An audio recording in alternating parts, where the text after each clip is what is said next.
The Michigan's governor's debate was held tonight between Rick Snyder and Mark Schauer. I have the full context here for you, so here it is. I hope you enjoy it. Well, gentlemen, welcome. As Christy noted, there are few rules in this town hall format, no clock, no buzzers, but we do ask that you keep your answers concise so we can move through as many issues as possible. You've foregone opening statements so we can get right to questions. Coin toss behind the stage puts the first question to Mr. Schauer. Mr. Schauer, you've said your opponent has cut $1 billion from education spending. Where do you come up with that number? Great. Well, first, I want to thank you, and it's great to be at Wayne State University. I was raised in Livingston County, where my dad was a teacher and my mom was a nurse. I saw the difference they made. They taught me that the key to a good job is a good education. Now, it is true that Rick cut $1 billion from public schools, raised taxes on seniors, and gave 80 and 90% pay raises to his top executives in state government. I think that's wrong. The key to a good job is a good education. It is my number one priority. Now, there are some verifiable sources you can look to. The Senate Fiscal Agency. His first budget cut $930 million from our public schools.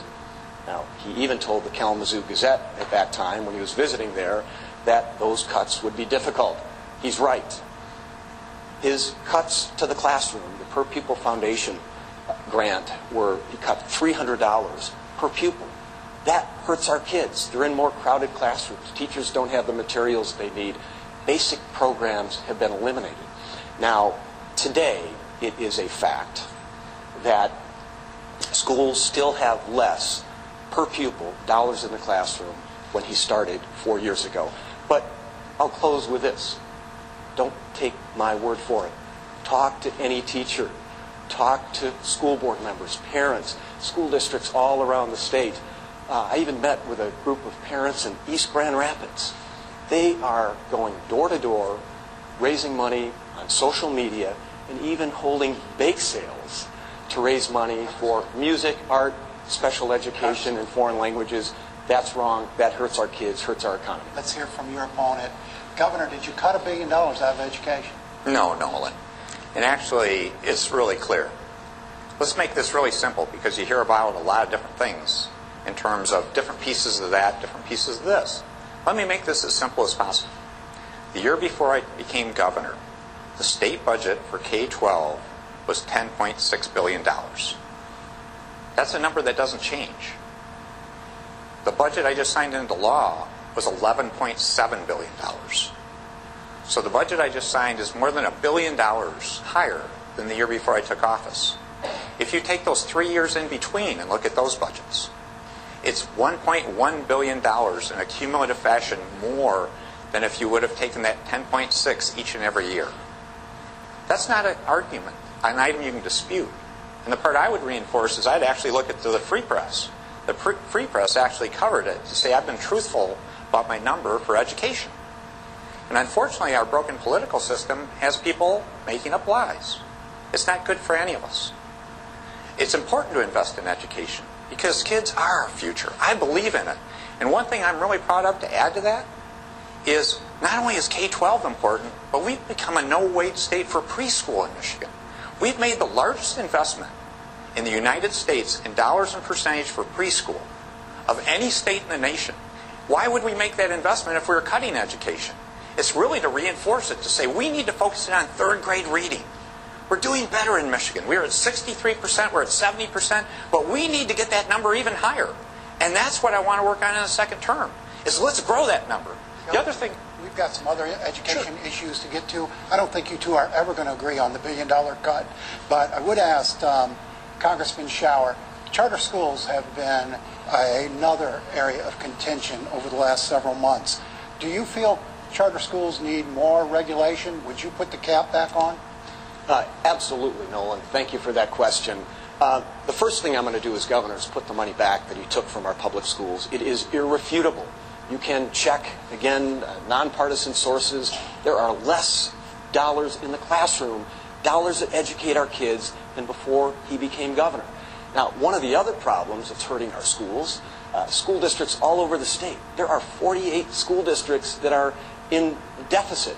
There'd be even more because a number of them have disappeared because they went broke.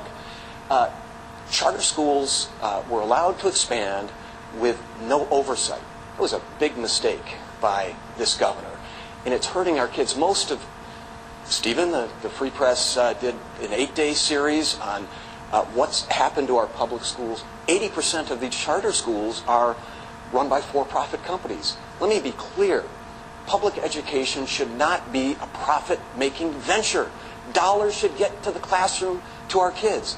These are unregulated schools with sweetheart real estate deals, lack of accountability. It is hurting our kids. So, yes, I wouldn't expect my opponent with his record to sign into law oversight of charter schools. I will do it. I will do it when I am governor. Governor, are charter schools hurting public education in Michigan? Charter schools are giving parents choice because we've had a lot of failing schools in our state. And the point behind charter schools was to give parents the opportunity to have their kids get an education, create some competition in our educational system. That's important. And they're not unregulated. There's authorizers behind them, and the Department of Education helps provide oversight. One thing I can tell you, though, is I think we need higher standards for all schools, both charters and traditional public schools. We need to raise that bar. We need to raise those standards. And when you talk about funding, I am a strong believer in traditional public school. When we talked about that funding number and I talked about the billions that we've invested more in education, actually I did it in a fashion that gave an extra slice to traditional public schools more than charter schools. The other part I did it for was to make sure those hardworking teachers actually have a well-funded retirement system. And that's been one of the huge problems and issues, that wasn't being properly funded. So when you see those teachers complain about me on TV, hopefully they can also recognize we've done more to ensure they have a well-funded retirement plan, not just them, but all public school employees, than they'd otherwise have. Because I believe in that. That's important. Governor, and hold off just a minute, Congressman, because we have an audience question on this issue. Christy? We do, Nolan. Hi, go ahead and tell us your name and your question. Hi, my name is Nikita Keterpal, and my question is, what are your plans to support higher education and job training so that we make sure that Michigan workers are ready for good jobs? And let's go ahead and start with Mr. Schauer on that. Great. Thank you so much. Do you go to school here at Wayne State? Yes. Great. Well, I just met a student who wants to become a teacher.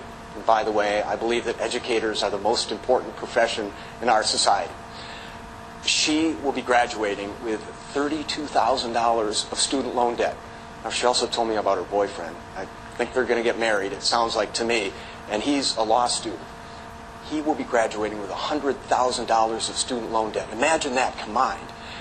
It is a fact that with Rick as governor, tuition has increased every year for college students. You are racked with student loan debt that in the cost of tuition that puts colleges out of sight. So I'm going to do three things. First, we're going to keep our commitment as a state to our state universities to increase funding.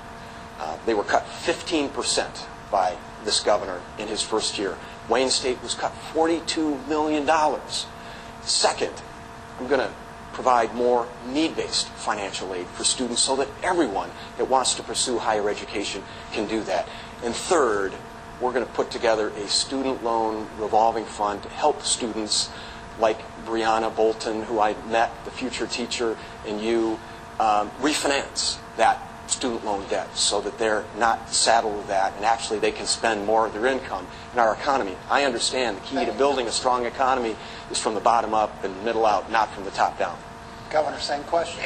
Great. No, and I appreciate it. Good luck on your career. That's fabulous.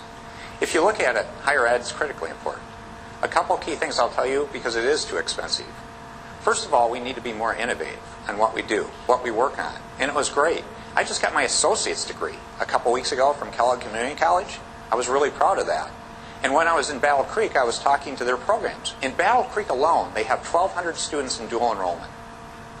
We are encouraging dual enrollment in every corner of the state. That's where you can get college credit while you're going to high school. Think about that, because we're going to increase financial need-based resources. We're helping manage costs. But let's be innovative. And by getting a year of college done while you're still in high school, think about this. You could drop the cost of a bachelor's degree by 25% and an associate's degree by 50%. That's the best value you're going to get. The other thing is that is critically important is career tech education. That's a #1 priority for me in a second term, is really creating those middle-class job opportunities through greater training, through reestablishing career tech ed as an equal track to the university track. We're already doing some with our community colleges, but it can be much better. And one illustration is Math Squared, a program I brought back from Germany, the apprenticeship model. It's the Michigan Advanced Technician Training Program. How does it work? You go into the program. You start working for a company. You alternate going to school. The company pays your tuition costs while you go to school. At the end of 3 years, you come out with an associate's degree, a certificate, a guaranteed job, and a work commitment for 2 years. Thank you, Governor. And talk about a great career opportunity. We've got to move We're along. going to move on to a different subject. Your tax reforms resulted in about $1.7 billion less in business tax revenue. There's also about $1 billion, $1.6 billion more in individual tax revenue coming in, largely from middle and low income earners. Is this good policy? Why is that fair?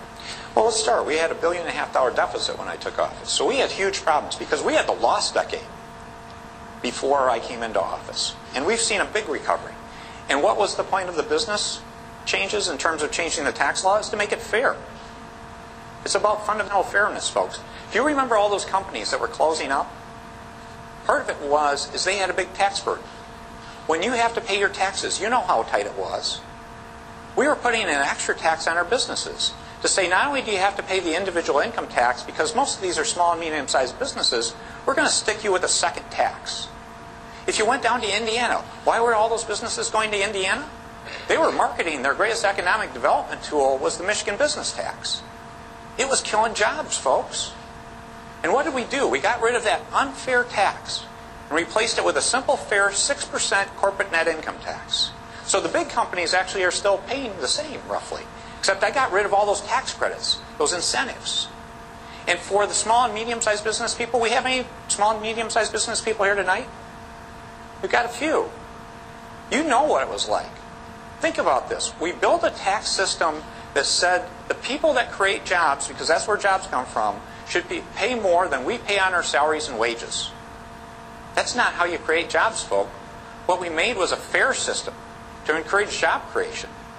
The congressman voted for the Michigan business tax.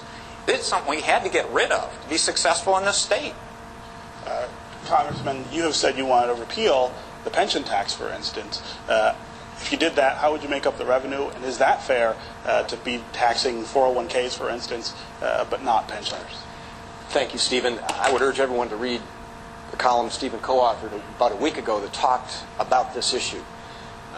Rick cut taxes for businesses by $1.8 billion. There are 95,000 businesses in Michigan that pay zero taxes, including to fix our roads. Now, he talked about balancing a budget. He dug the hole $1.8 billion deeper and then turned around and cut $1 billion from our schools, raised taxes on working families, low-wage earners, and yes, on pensioners by $1.4 billion. Yes, I will repeal the job-killing pension tax. It is wrong. It is bad tax policy. It is breaking a promise. It's causing seniors to leave our state and prevent others from coming to our state. A retired couple born 1952 or after are paying $3,100 more a year in tax because of his policies, and he thinks that's fair. It'll be the easiest thing I do as governor because there are a number of Republican legislators out campaigning that want to repeal it. So what we're going to do is we're going to provide tax fairness in our state. But to pay for it, we start by cutting all the wasteful programs and sweetheart contracts that this governor has created, starting with his cousin George's $41 million furniture contract, stop giving tax breaks to companies that cut jobs or send jobs overseas, eliminate this wasteful, scandalous Aramark contract. Governor, that's just for starters. He says that you've put too much of a burden on low-income and middle-income earners. Is that true? Yeah. Well, let's talk about the pension tax. Because I'm glad that came up. Because that's a mischaracterization of what we did. We created a fairer system. And what do I mean by that? we built a system that actually had a wonderful benefit. If you had certain kinds of pension income, and how did it work? If you happen to have a public retiree pension, you didn't pay any Michigan income tax, regardless of your age or the amount of that pension. If you happen to have a defined benefit plan through a private employer, well, you didn't get quite the same deal. You were excluded up to certain limits. If you happen to be a person that worked at a place where you got a 401k, and you started taking those distributions after you left work, part of it was taxable, part of it wasn't. And for the people that didn't have a retirement plan, that were still having to work, they were paying Michigan income tax. To be blunt, I don't think that's fair. Does that make any sense? So what did we do?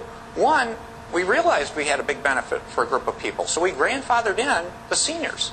If they're 67 or older, we grandfathered it in. We put a special provision 60 for anyone 60 or older to exclude up to $40,000 for a married couple. And what else did we do? We put in a new senior exclusion. So we actually helped those people that were still having to work not to have to pay tax. If you think about it, we actually created an exclusion for up to $40,000 for a married couple, for a working family, that they don't have to pay. So actually we help seniors across the board.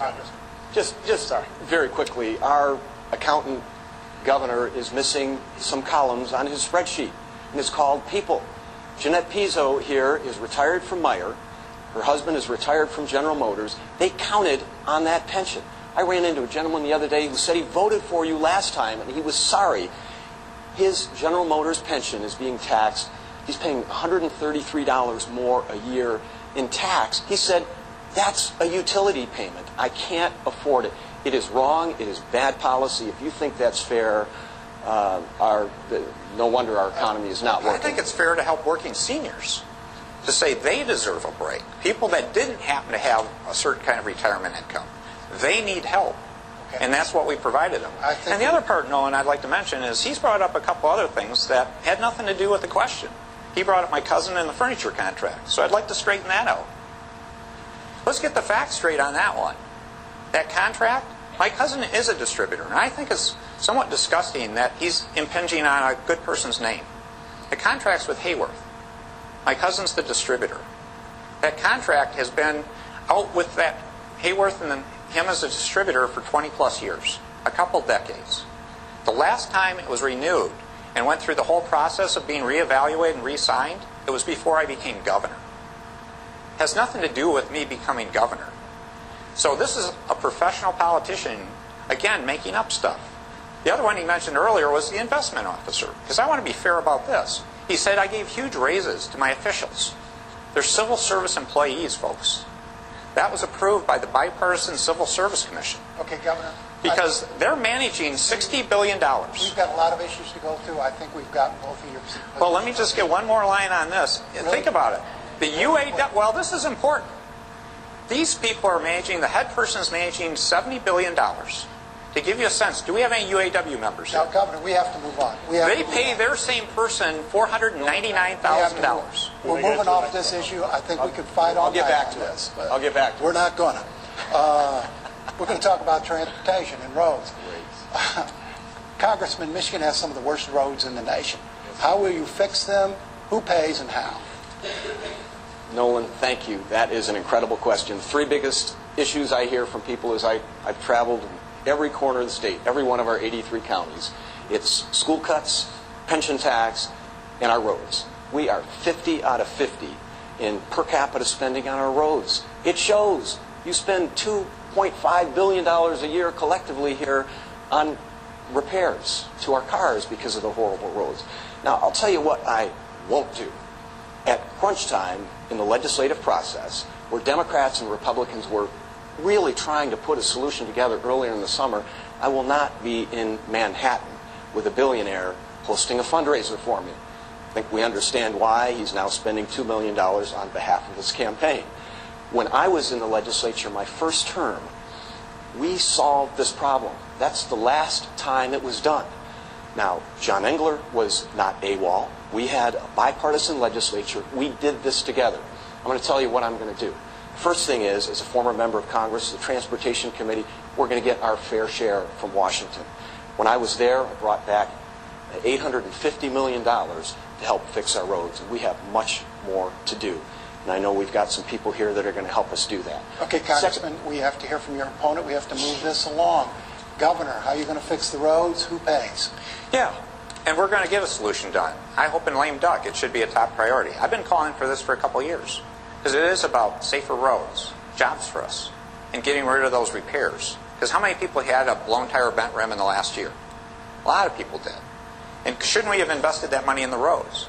Well, the challenge is much of the legislature was having a tough time addressing this issue. Pothole season brought it home. And what we got was pretty far along the process. We got farther than it had been done in a lot of years.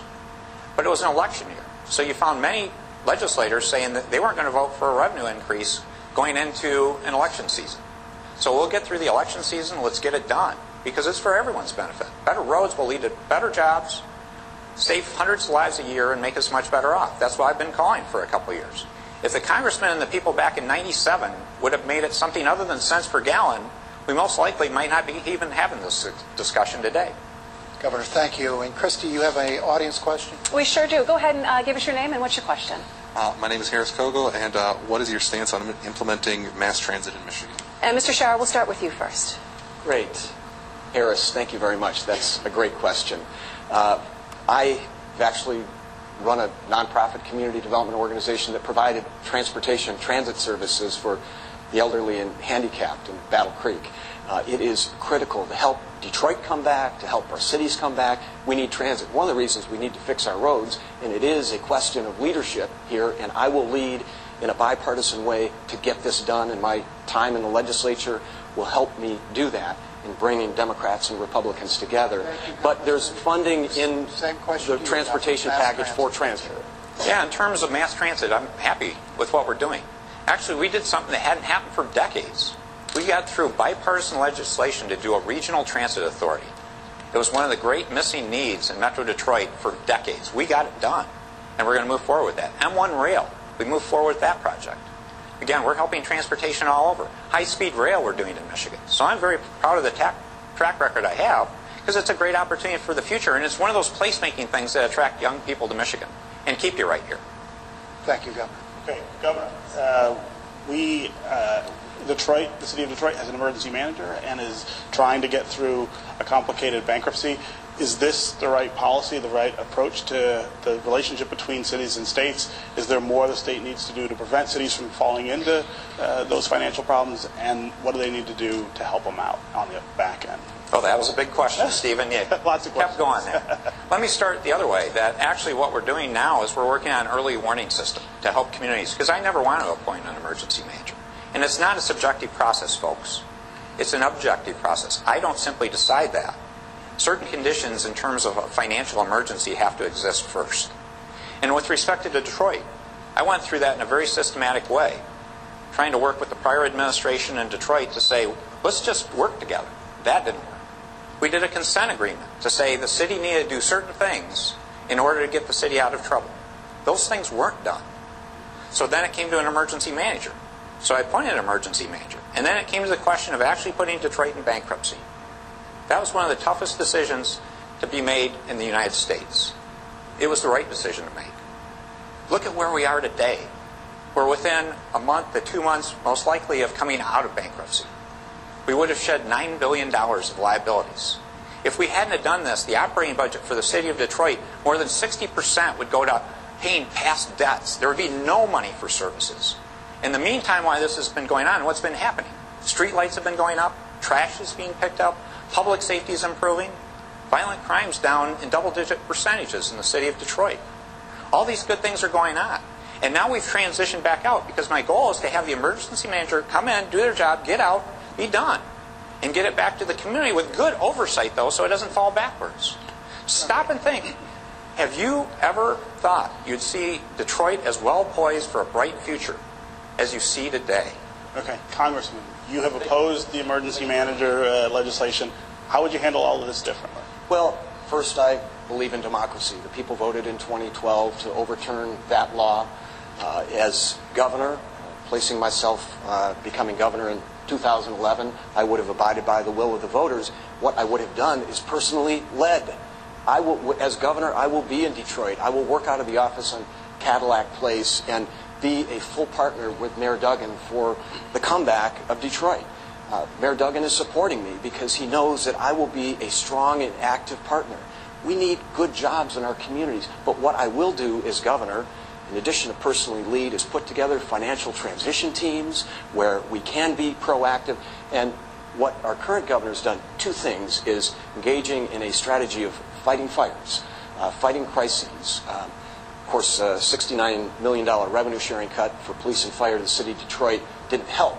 But after cities get into financial crisis and school districts get into financial crisis, they assign emergency managers. The second thing, quickly, is that I would never have cut retiree pensions. Our Constitution is clear. Pensions are guaranteed. And again, on top of the pension tax, now cutting pensions through his emergency manager, as governor himself, is wrong. It's hurting people. That's no way to build a strong economy. It is a broken promise. I'm going to give you a chance to respond to the question about democracy. You're suspending local democracy when you send an emergency manager. People in the state voted not to have emergency managers. How do you address that? No, what they said is we've had emergency managers going back to Governor Blanchard, 1988. So there have been a lot of emergency managers before I started this process. In fact, I inherited a number of them. What we did was enhance the skill sets so they could come do their job, get out. There was a ballot proposal that said certain aspects of it people didn't like. We listened to that. We didn't do those things. We put something back in place so we could move forward, though. And think about this. Traditionally, emergency managers were there way too long. So in Detroit, other than the bankruptcy, the city is now running the city of Detroit. We had an emergency manager that we've now has left in Pontiac, Benton Harbor, Allen Park, Ecorse. It's working, folks. We're getting these citizens back on their feet that didn't have an opportunity before. Because we know how big the messes were. And I'd ask the congressman, if you're not going to do things like looking at bankruptcy, a very last resort, and again, it is constitutional. A federal judge said that. I'd ask the question is, what are you going to do to pay those $9 billion in liabilities? How are you going to have a budget where you have 60% going to liability costs? Yeah, very quickly, Congressman, and then we have an audience. And we'll go back to a hypothetical. If I would have been governor without an emergency manager, that would not have changed the books for the city of Detroit. I'm not questioning whether the city of Detroit needed to go bankrupt, but I would have personally led rather than having an unelected, unaccountable person do it, and I would have never have thrown Detroit city pensioners, police officers, firefighters under the bus. That hurts them. We didn't leave them underneath the bus. We did the grand bargain. And I want to thank the bipartisan support of the legislature to work with the foundation community. Retirees did take cuts, but we minimized them. I appreciate it. They ended up supporting the agreement, and I respect them for their great role in this settlement. We need to go to the audience here. All right, we do have another question. Go ahead and give us your name and your question, please, sir. Gentlemen, I'm Don Graham, and I believe that our cities are struggling with their budgets for public service. And how can the governor's office assist in providing revenue for adequate police, fire, and rescue services? Let's go back over to Mr. Schauer. Go ahead. Great. Thank you very much, Don. That is a great question. Revenue sharing has been cut significantly by this governor, and the impact is fewer police officers and firefighters on the job. That is critical to building strong, healthy communities. What we need to do is have a strategy to support our cities. They are the hubs for innovation and entrepreneurship, and having adequate basic services like roads and infrastructure are critical to attracting people and attracting investment. What I will do, seeing that this current system we have is broken, we need to put together a strategy for municipal finance in Michigan, similar to funding our schools. You know, Proposal A is 20 years old. I think most would agree it's not adequately funding our schools, especially with the cuts that have happened the last 4 years. But we need to pull together our best ideas involving local communities to design a partnership between the state and our local communities. The fact is, our cities and villages and counties are creations of the state. We are in this together. And I'll close with this. What I've seen under this governor is a reverse trickle-down. While the state has cut funding to local communities, what I see in community after community is they're raising taxes on voters for police and fire and to fix our roads. Okay. So really this governor is passing the buck. We're going to have to move on to the next subject. So go ahead, if you want to answer this question. Okay. That's my fault. That's my fault about that. Yeah, no, I appreciate it. We had $1.5 billion deficit. So we had to make some really tough choices that first year. And I did. Since then, we've been investing back in our cities in terms of bringing back revenue sharing, in terms of watching those numbers count. Been critically focused on public safety. That is really important. 4 key cities we focused on with the Secure City Partnership in particular were Detroit, Flint, Pontiac, and Saginaw, because they're 4 of the most violent cities in the United States. They're on the top 10. We're seeing double-digit progress in terms of reducing violent crime in those communities. That's real progress. And to give you an idea, do public safety people support the work I'm doing? I'm proud to say I've been endorsed by both the Fraternal Order of Police and the Police Officers Association of Michigan. They understand what I've been doing, and they're supporting me. Thank you, Governor. As long as you're up there, let's take the next question to you. Michigan's unemployment rate still lags the national average. Why hasn't job growth been more robust in the state, and what will you do to get people working here and get household incomes growing again? Yeah, job growth has been robust in Michigan. No, and I'm proud of that track record. Nearly 300,000 private sector jobs. When you talk how we lag, well, why would we lag? We're at the bottom. During the last decade, we led unemployment in this nation for how many months? For how many years? We've improved dramatically. And to give you a point, when you hear about the unemployment rate, how many people recognize that a lot of those jobs we lost in that last decade went south? Literally went south. To southern states. How many people from Detroit went down to Atlanta because there was an opportunity? Well, to give you a gauge of how well we've improved, we've been the 5th largest number of new jobs in the country for any state is in Michigan. Number 5. In terms of rate of increase, we're number 13. That's well beyond being at the bottom. That's coming back fast. To give you an idea of perspective, we now have the same unemployment rate as those states where those jobs went. We match Tennessee. We actually match California. To give you an idea, Alabama has a higher unemployment rate than Michigan does now. Georgia, Atlanta, Georgia has a much higher unemployment rate than Michigan. So we've come back hard. Those jobs we were losing to the South because we've done tax reform, regulatory reform, we're showing that we're keeping them here in Michigan and we're bringing them back to Michigan. That's exciting. Thank you, Governor. Mr. Schauer, how will you get this economy growing at a greater speed? Great. Well, we first put the money that was cut to our schools back. We reverse the Snyder job-killing pension tax and provide tax cuts for middle-class families. You know, I think we understand the key to building a strong economy is from the bottom up and the middle out, not from the top down. Our accountant governor's dashboards are broken if he, and I think he's even admitted that in his television commercials where he said, hire me for 4 more years and you don't feel it yet, but you will. To claim success or comeback or road to recovery when we've got the 5th worst unemployment rate in the country. The last national jobs report showed Michigan losing the most jobs of any state in the country, 9,500 jobs. We are one of the few states in the country that hasn't recovered all of the jobs lost in the Great Recession. According to his own Michigan Economic Development Corporation, the leading segment of job growth in Michigan are fast food jobs. We need to rebuild our middle class in Michigan. And we start by making public education our #1 priority. We provide tax cuts for middle class families, just like I did in Congress. We reverse the Snyder job-killing pension tax. And then finally, I will help small businesses. My wife, Christine, owned a small business. We know how to do it. And I will provide tax incentives to companies that create jobs here in Michigan. And if they send their jobs overseas, we'll make them repay every single penny to the taxpayer. That's how we create an economy that works for everyone, not just the wealthy. Thanks, Congressman. Governor, you've talked about the skills gap since coming into office. What are you doing to erase that gap, and what will you do over the next 4 years to make sure the skills of Michigan workers match the available jobs? Yeah, no, and it's a huge opportunity. It's really about creating middle-class jobs, and we're doing that in Michigan.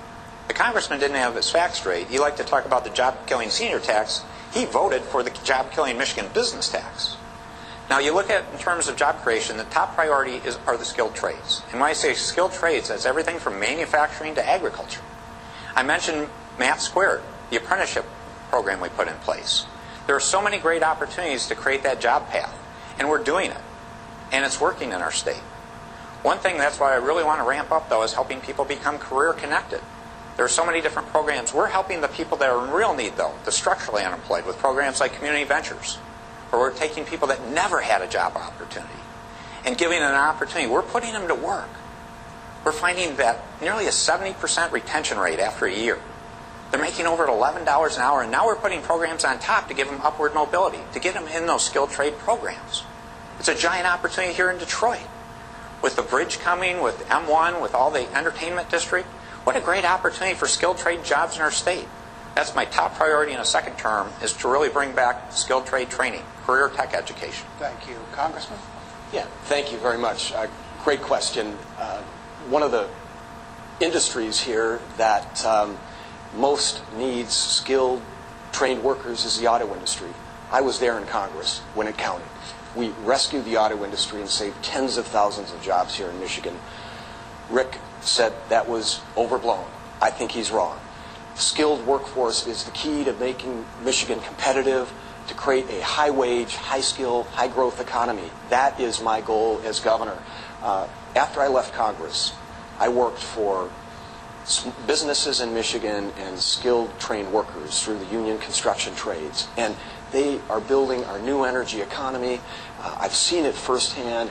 These are exactly the kinds of partnerships that I will support as governor. And, you know, bottom line, a skilled workforce is the key that's going to drive us forward. Community colleges play a critical role in this partnership as well. That's why in our public schools, cuts to schools that eliminate basic vocational programs are hurting our economy and hurting our workforce. Okay, Congressman, thank you. Christy, you have a question from the audience? Yep. Hi there. Go ahead and give us your name and your question. My name is Heather Pike, and do you believe that raising the minimum wage would be good for the economy in Michigan? We'll start with you, Governor Snyder. Yeah, we did. And that was a good bipartisan effort. So we worked together. I said it was a good thing to do. We did that in a bipartisan fashion in terms of increasing the minimum wage in our state. And we did it in a thoughtful way. Both parties came together, both chambers came together. We had a good discussion, and we did something to help the people of Michigan. Congressman? Well, I'm very pleased that the minimum wage was raised. I began my campaign early November of last year by standing right here in the city of Detroit proposing an increase in our minimum wage. You know, I think it's wrong, and I think we are better here in Michigan to see parents raising their children on minimum wage jobs in poverty. So I compliment all of the citizens of Michigan that collected signatures to raise the minimum wage, and candidly, I think my opponent was worried about that being on the ballot. It is so important that we support good wages for workers. You know, most minimum wage earners raising children are parents, are women, and women are driving Michigan's economy. You know, the minimum wage is the right thing to do as small business owners. We know that businesses can hire more employees when people have money in their pockets that they can spend in small businesses for gasoline, for groceries, for diapers and their kids. So I'm pleased that the minimum wage was raised. I championed it. It was the right thing to do. Okay. Congressman, if you're elected governor, you could face the possibility of a legislature that is controlled, where both houses are controlled by the opposite party. How are you going to get anything done? Well, I think the premise of that is based on this election and who votes. I think the Democrats are in a good position to win the state house, but we'll set that aside and make incredible gains in the state Senate. I've served 12 years in the legislature, 10 of those years in the minority. You know, I know what it's like to work together. You know, when I helped Brembro Brakes in Homer, Michigan choose Homer over Mexico to create jobs there, it wasn't because I got my name on the bill. I was able to work with members on the other side of the aisle, work with the governor's office to get it done. I think we've seen the experiment of a CEO governor who doesn't really understand how to work with legislators.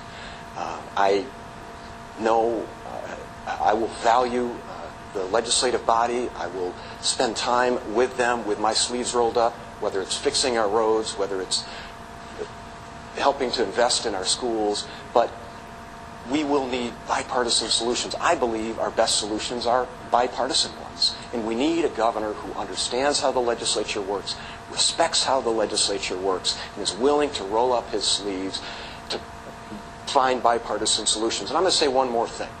Having come in before term limits hit the legislature, it was a time before Democrats and Republicans were genetically predisposed to dislike each other or disagree. I think we need to change the political culture in Lansing, and I plan to do that and lead to do that when I'm governor. Okay, Governor, to you, slightly different question. Some of your harshest critics would say that you have been pushed into issues that you may not have agreed with by a legislature that's more conservative than you are. How do you answer that, specifically with issues like right to work? Yeah, well, it's been about teamwork and partnership. And just to give the congressman's record so you know it's clear, is he was here when we shut down the state government. He was one of the leaders at that point in time. And do we want Washington coming back to Michigan in terms of what happens in Washington today? I'm proud of being bipartisan in our state. We've done incredible things. The grand bargain to support the bankruptcy settlement. Healthy Michigan to bring health care to lower income but hardworking people. I could give you a long list of different bills. One that touches my heart. I remember Senator Whitmer was with me on bullying. We did that together to stop bullying in our state, to stand up against bullies. One of the things I'm proud of, if you go do the research on the bills that passed, that I've signed into law, over 75% of them have been bipartisan. There's been some polarizing bills that are partisan occasionally. There are bills that some of us don't like. I vetoed bills when I didn't think they were right, and I'm proud of my track record. It happens rarely because I have a great working relationship with legislators. We do great teamwork. We go behind closed doors. We have some really heated arguments. But when we come out, we try to work together because we're trying to bring up a higher level of civility and respect than you find in Washington. And we've done a really good job of that. Quick follow-up, Congressman. A comment. Again, this is about leadership. When the roads are fixed, you need to be there. One of my former colleagues, Senator Richardville, is here, and he was quoted in the press by saying every time the governor engaged and lobbied the legislature about expanding Medicaid, he lost votes. Leadership counts. It is important for a governor to reach out and work with the legislature. These are difficult challenges, but our kids deserve that leadership. Our economy deserves that leadership. Our seniors deserve that leadership, and I look forward to it. I will be in Lansing, where the legislature is, and I will work each and every day with the legislature to build an economy that works for everyone, not just the wealthy. Yeah, I'd just like to add, the congressman is very good at sound bites. And he's brought up another one that just follows the same path about how I wasn't in Detroit, now that I'm not in Lansing. Just to give you an idea of perspective. As governor, you'd need to be all over Michigan, but I'm proud of my track record. In Detroit, I've worked out of Cadillac Place, my office in Detroit, more than 130 days since I've been governor. That's a lot. In terms of working in the Capitol building, and it's not a ceremonial office, it's a working office. I've always treated it that way. It's over 170 days. Actually, they make fun of me sometimes, because quite often I will wear a tie on Tuesdays, because that's Capitol Day. Okay, thank you. Governor, if the Sixth Circuit Court of Appeals upholds Judge Friedman's overturning of Michigan's gay marriage ban, will you ask the Attorney General to pursue the appeal further, or will you let the matter rest? Well, again, they're separate constitutional offices, Nolan, so we each have a choice in that matter, and I'm going to wait for the opinion to come down. That's a hypothetical, but I will respect what happens in our court system, and I think that's where the issue is going to be decided. Where do you stand on the issue? Well, again, I'm waiting for the outcome from the courts. Okay. Congressman? I think the voters deserve to know where the governor will stand on tough issues. Now, you may not agree with me on every issue. You may not agree with me on the issue of marriage equality or ending discrimination against people based on who they love. Discrimination will play no part in my office as governor. Now, his statement leads you to believe he has no position. This governor, through his own legislature, banned domestic partner benefits for gay and lesbian state employees. His tough choices are tough on all the wrong people. They're hurting people and hurting our families. I support marriage equality. Lisa Brown, my running mate, led, after Judge Friedman's decision on March 21st, opened her office to marry loving, committed same-sex couples. And finally, it is not only the right thing to do, but it is an economic issue here in our state. To discriminate against people, talented people we need to help rebuild the city of Detroit and our communities, is wrong. I've talked to parents who have adult children who are professionals that live in other states, won't come here because we have backward policies. And you have challenged, you have appealed Judge Friedman's decision, so you are a party to opposing marriage equality in Michigan. I think that's wrong. I disagree. All right, Congressman, since you're up anyway, Michigan spends more than $2 billion a year on corrections, which is way more per capita than neighboring states. How do you cut that without compromising public safety? Great. Well, the first thing I'll do is get rid of the Aramark Prison Food Service contract. That contract never should have been awarded in the first place. It has been a debacle. I, for the life of me, can't understand why he hasn't terminated a contract after smuggling contraband and inappropriate sexual relations and maggots in food and fines that were reported to the press but never charged. His own chief of staff pressuring the corrections director to back off. But here's what we need to do. We need to have education is the best remedy to preventing people from entering the criminal justice system. So there's a front door strategy. We've got to educate people. I've helped, in addition, and I was responsible for Head Start for 450 children. In addition, I helped start 2 drug treatment courts. These are ways that give judges and community tools to provide the treatment, whether it's mental health, substance abuse, or even for veterans that may have traumatic brain injuries. So on the front end. In prison, I think in terms of reducing the prison population of folks that are there, I think we've got to look at our sentencing guidelines. As one corrections employee told me when I was on the Judiciary Committee in the Senate, we have to figure out who we're mad at versus who we're afraid of. There are elderly, sick folks in our prison that may not pose any danger. We need to review our sentencing guidelines. And then finally, we need to fully support the Michigan Prisoner Reentry Initiative to help people when they come back home. 80 to 90% of prisoners come back home, and it is in our best interest to not have them reoffend and return to prison. Governor, I want to give you a chance to address the Aramark contract, but I'd like you to talk some about sentencing reform. Sure, I'm happy to. I appreciate it, Stephen, because you in fact have been one of the leaders. I think you write about it every year, saying we spend more on higher ed than we spend on corrections. More on corrections than higher ed. Oh, I'm sorry. Right. More on corrections than higher ed. And that's a challenge. What I can tell you is we've cut the corrections budget by well over $100 million since the time I've been in office.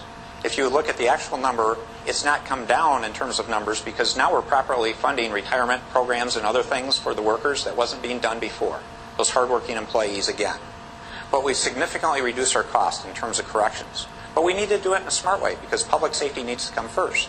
In terms of Aramark, Aramark has been successful in multiple other states. There's 4 states they've been there 10 years plus doing their food service at a lower cost. They've got another state they've been in for some time. If you look at Michigan, if you have a problem with someone on a contract, the congressman would just throw them out. I don't know about you. I try to work with people first before I throw somebody out. So we've had problems and issues with both Aramark and the Department of Corrections.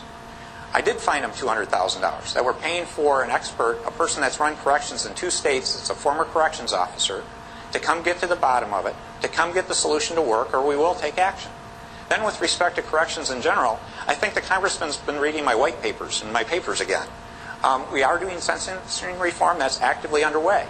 In terms of courts, we're doing drug courts, veterans courts, specialty courts. In terms of the United States, we're helping lead the effort in terms of a mental health commission that just gave a report. Our outstanding lieutenant governor co-chaired it with Jim Haveman. They did outstanding work because too often we're locking people up when they have a mental health issue. And we're getting on top of that. We're being proactive. We're not talking about it. We're doing it. Okay. And then prisoner reentry, we actually did pretty well in Michigan. But it's outdated. It can be done much better, and we're improving that. Okay. Governor, we need to go to the audience. All right, go ahead. Give us your name and your question, please. Hi, my name is Wink Coventry, and I have a question about the environment. I would like to ask each candidate, what is your position on fracking, and what plans would you put into effect in the event of contamination of water?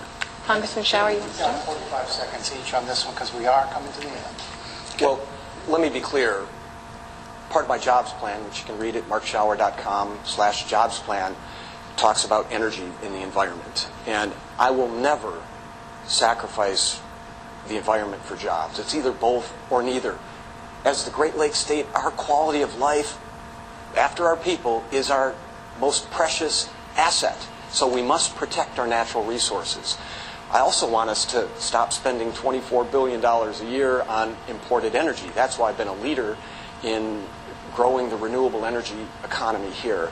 But let me point out that the proposed rules from Rick's Department of Environmental Quality would sacrifice the environment.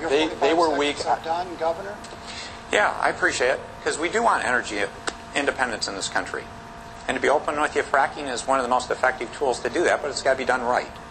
It does need to respect the environment. I'm very pro-environment. I'm proud to say I'm co-chair of the Great Lakes Governors Conference to take care of the Great Lakes. In Michigan, we do fracking right. I bet I can tell you a stat here that no one would really know, of most of the audience. In Michigan, we fracked over 10,000 wells in our state and never had a problem. We do fracking right in Michigan. We have the toughest rules. We enforce them. We work with industry. We get results for more energy independence. And the rest of the country is looking at Michigan as a role model. We've got to get to our final question. First to you, Governor. Are Michigan residents better off than they were 4 years ago? And how will they be better off in the next 4 years if you're still governor? Sure. Well, actually, I'm going to cite something Nolan wrote this week. He had an editor's note. And it was actually Richard Zuba. There was a poll taken through the paper where more than half of Michiganders were now feeling good about the future of the state of Michigan. You know the last time that happened? It was 9/11. Not 9/11 of last year, when 9/11 happened. Well over a decade. People are seeing a bright future in Michigan again. And we need to keep that up. In a second term, my priorities are more and better jobs with a key focus on the skilled trades, career tech education, creating those middle-class job opportunities for people. They're there. We can do it. P20, education, about being more effective, starting with preschool, going through that process of getting the most effective teachers in the classroom, doing dual enrollment, career tech education again, and then finally good government. We run our government right now. We're financially responsible. We're paying our long-term debts. I can tell you, if you want a really cool job in Michigan, run for governor in 2038. That's when we've got a payment plan in place, because we do 50-year forecasts to make sure we're not dropping problems on our kids like we inherited. We're taking care of those issues, so we'll have a bright future, not just for us, but for our kids' kids, and building a foundation for decades to come. That's exciting. Let's not go back to the lost decade. Let's not let professional politics mess up Michigan again. It's time for us to work together. Look at what we're doing with Detroit and so many other great things. The progress is happening. Let's keep going. Okay, Congressman, a minute and a half to Thank address you why very we'll much. be better off over the next 4 years. I've spent my entire life fighting for an economy that works for regular people. In the legislature, I fought back against outsourcing. In Congress, I helped rescue the auto industry and make sure we create good middle-class jobs and strengthen Buy American standards. Now, I'm running for governor because I believe that we together can build an economy that works for everyone, not just the wealthy. Now, Rick Snyder's economy may work for you if you're wealthy or a big corporation or one of his employees that got an 80 or 90% pay raise. But if you're a student, a teacher, a parent, or grandparent, it's not working for you, and those policies won't work for you either. I've outlined a detailed jobs plan. First three things. One, restore the cuts to our schools, and I will make public education my #1 budget priority. Second, cut taxes for the middle class, and I will end the Snyder job-killing pension tax. And third, I'll help small businesses and entrepreneurs here and provide tools and tax incentives for companies to create good jobs here in Michigan. But when they eliminate jobs or send them overseas, I'll make them repay each and every penny. I'm here to tell you this evening that as governor, I will wake up each and every morning fighting for an economy that works for everyone, not just the wealthy. Thank you very much.